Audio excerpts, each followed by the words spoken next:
ይኸውላችሁ ለቅድስት ሥላሴ በዓላችን ቅድስት ሥላሴ የአብርሃምን ቤት ገብተው የባረኩበት ቀን ነው። የአብርሃም ቤት እንደተባረከ የኔና የእናንተን ቤት ይባርኩ ነው። አብርሃም ምናቀው በመጽሐፍ ቅዱስ ላይ ተቀመጠው እናለ እኔ ግን ባይና ይቻለው ብላችሁ አይገርማችሁም አይደል? አንድ አባት ነበሩ ወደ ጉራምባ ማርያም አካባቢ ወይንም በሸንኮራ ዮሐንስ በኩል አባ ቸኮል ይባላሉ። ምናቃቻ ቃቻ ለኔ ደርሱባቸዋል።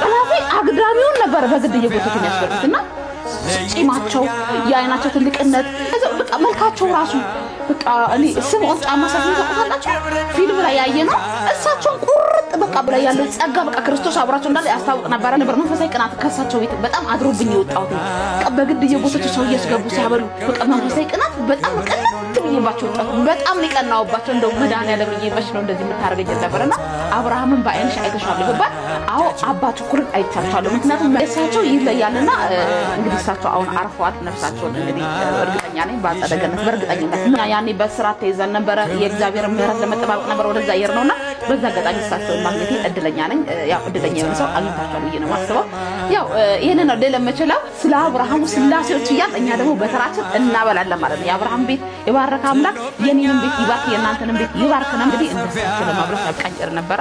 እንግዲህ ሆነ ተከናወነ ማለት ይሄ ነው። አድራሻዬ ሰሚት ሪዲምቱ ለቡ ነው። ፍሬሽ ኮን ነኝ። ሥላሴ ዝክር ማብላት የሚፈልግ ሰው ካለ ቂሊንጦ ሥላሴ እንገኛለን። ቻው። መልካም በዓል ይሁንላችሁ። ሰላም ሁሉ ባይ ባይ ቻው። ዘመናት የሸመገለ ክብርን ሁሉ የጠቀለለ ጌታ